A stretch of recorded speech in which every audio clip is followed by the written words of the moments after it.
पार कर जाता है। हंसा वैली में अभी भी 150 साल तक के जीने वाले लोग हैं। और अजगर कहते हैं 1000 साल जीता है। अजगर की उम्र 1000 साल। और कुछ कुछ पेड़ 3-3 हजार साल के हैं। पेड़ों की जिंदगी बड़ी लंबी। जिंदे तो वो भी हैं। कहते हैं कोई उतना भी जी ले, कोई लाख वर्ष जी ले। जैसे अश्वत्थामा आदि थे ना, उनको चिरंजीव होने का वरदान था। और वो अश्वत्थामा जिसके शिखा के साथ बंधा हुआ रत्न निकाल लिया था और उसके शरीर में सड़न हो गई थी और दुर्गंध उसका शरीर दे रहा था, वो यदि लंबा जीत, ऐसा जीना क्या। लेकिन कहते वो जी रहा है, अभी भी जी रहा है, ऐसा कहते हैं। हमने देखा नहीं, सुनते हैं। लक्षम कोटिम युगांतम वा,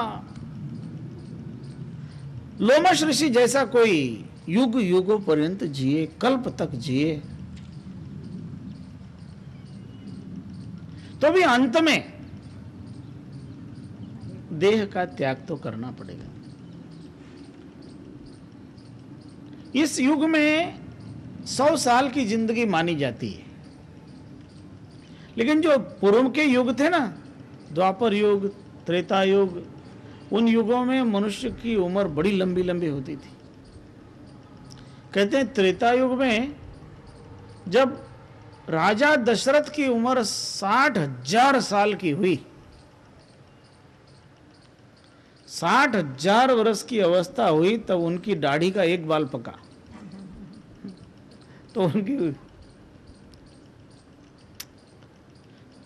ये जो धर्मग्रंथ है ना, कई कई पुराण आश्चर्य कर देते हैं, इसी बात लिखते हैं। और कहते हैं कभी कभी तो वहां अतिशयोक्ति होती है, होता भी है वास्तव में। क्योंकि पुराणों में 3 प्रकार की वाणी है, रोचक, भयानक और यथार्थ। जो हम यहां इस ब्रह्म निरूपण ग्रंथ में बात कर रहे हैं, इनमें से रोचक और भयानक निकाल दो, इसमें है ही नहीं। क्योंकि कोई कहानी नहीं, कोई कथा नहीं। इसमें तो जो कुछ भी कहा है वो यथार्थ कहा है। जो रोचक है वो लोगों को सुनने में अच्छा लगता है,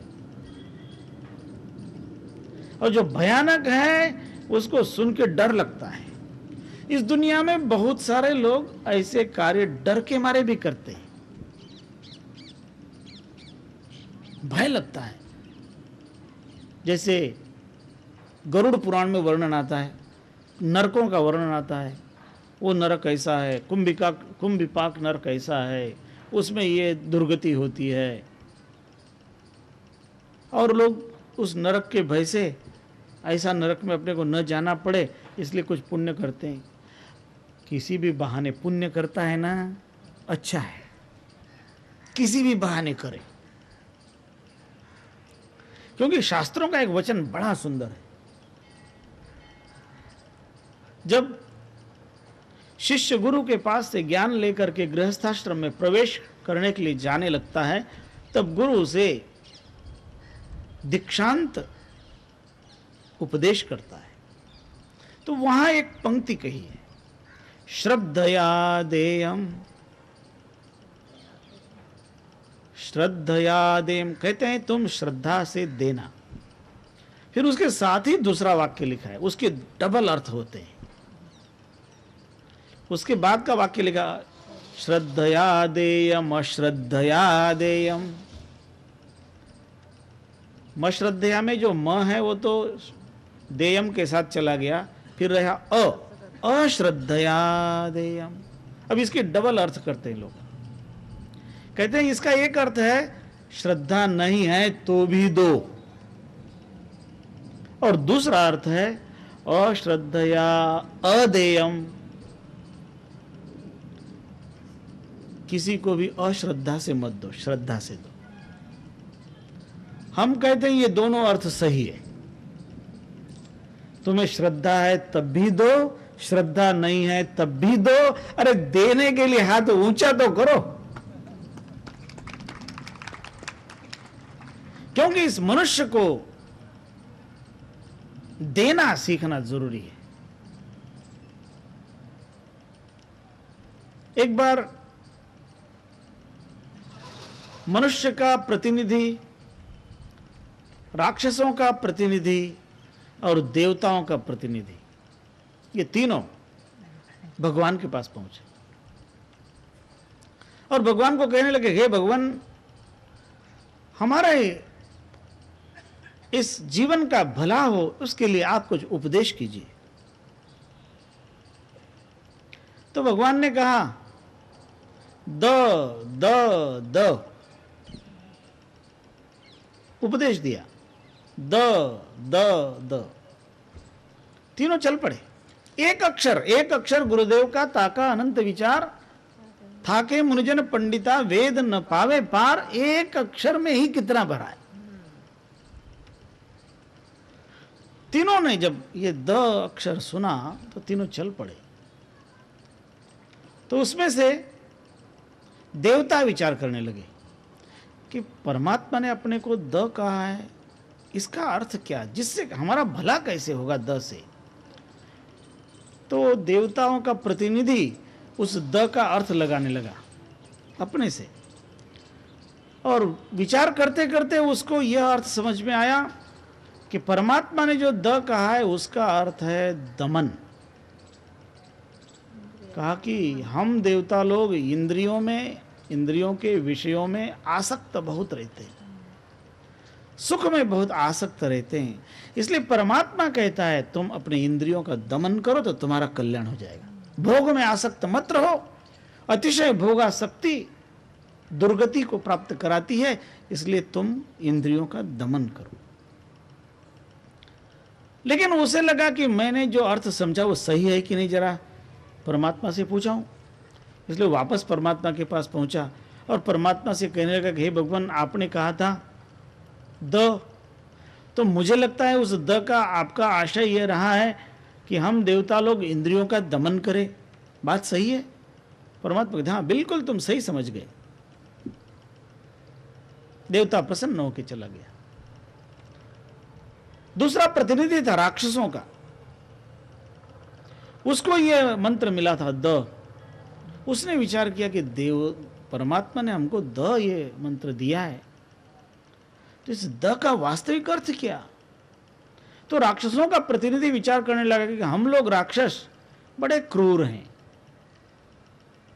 बहुत व्यर्थ की हत्या करते हैं, व्यर्थ की हिंसा करते हैं, और परमात्मा का हमारे कल्याण के लिए उपदेश यह है, हे राक्षसों तुम लोग दया करना सीखो।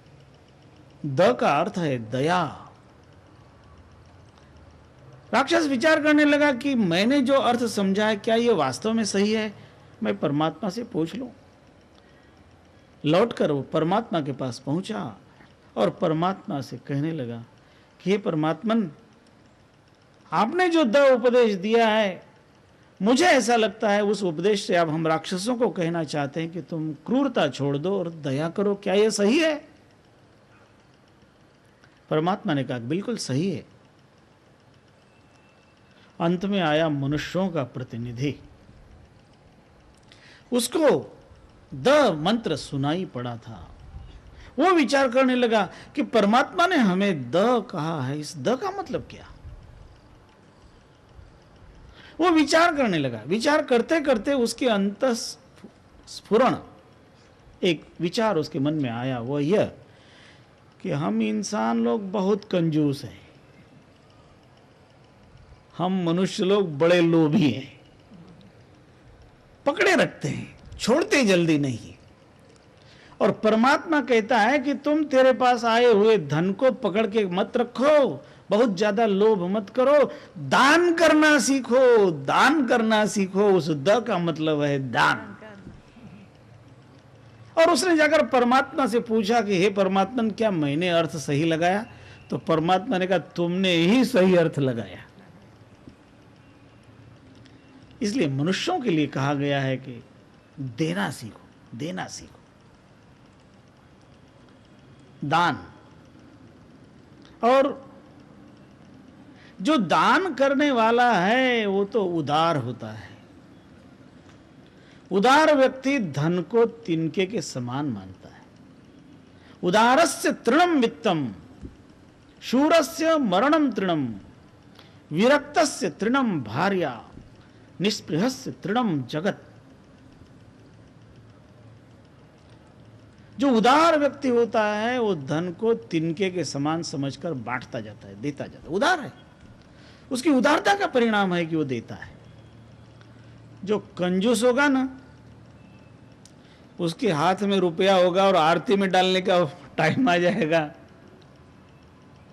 तो हाथ में का रुपया थोड़ी देर तक पकड़ा रहा होगा और उसके हाथ में पसीना आएगा तो रुपये को कह रहे भाई तुम रोते क्यों हो, तुम्हारी इच्छा नहीं जाने की ना,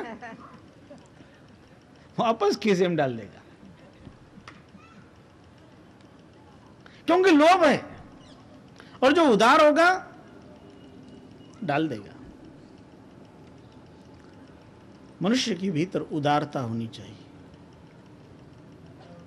और जिस मनुष्य के जीवन में उदारता आएगी उस उदारता के कारण वह परमात्मा का बड़ा ही प्रिय बन जाता है। ये उदारता का गुण यदि व्यक्ति के पास है और उस उदारता के गुण के कारण वो चाहे जितने समय इस संसार में रहे वह एक नक्षत्र के जैसा चमकता रहेगा। और इस दुनिया में उदार व्यक्तियों की जरूरत है।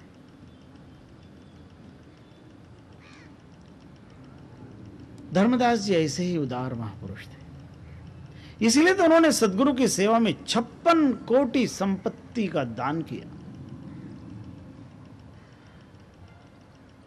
और इसलिए उनके कारण ये ब्रह्म निरूपण जैसा ग्रंथ हम लोगों के हाथ में आया। ये प्रसाद तो उनको मिला था और उनका प्रसाद फिर हम लोगों के पास में आया है। और जो महापुरुष संसार को कुछ दे के जाते हैं वे महापुरुष सदा वंदनीय होते हैं। इसलिए हमें धनी धर्मदास जी साहेब, सदगुरु कबीर साहेब निरंतर वंदन करने योग्य, हमें निरंतर वंदन करना चाहिए। चिंतको ह्यादि नामश्च योल्पकाले न जीवति, सोप्यद्यैव भवेन्मुक्तो देहाध्यास विदारकः। इसी तरह से जो सार नाम आदि नाम सार शब्द का चिंतन करने वाला है वो थोड़े ही समय भले ही जिए वो मुक्त होता है। उसे बहुत लंबा जीने की जरूरत नहीं होती। और इस आदि नाम से बढ़कर और कोई साधना भी तो नहीं है।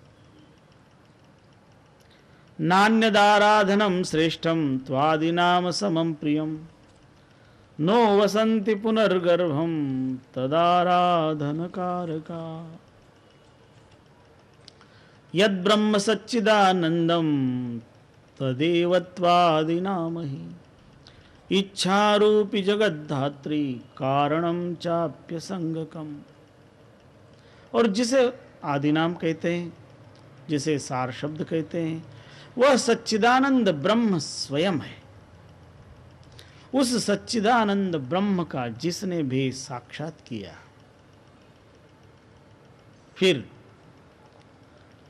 उसके लिए ये जगत किसी तरह से बंधन कारक नहीं रहता, क्योंकि वह इस संसार में असंग होकर जीता है। असंग, कहीं भी आसक्ति नहीं। और मनुष्य को वास्तव में अनासक्त होकर ही इस दुनिया में रहना चाहिए। जब आप वास्तव में अनासक्त होकर रहते हैं,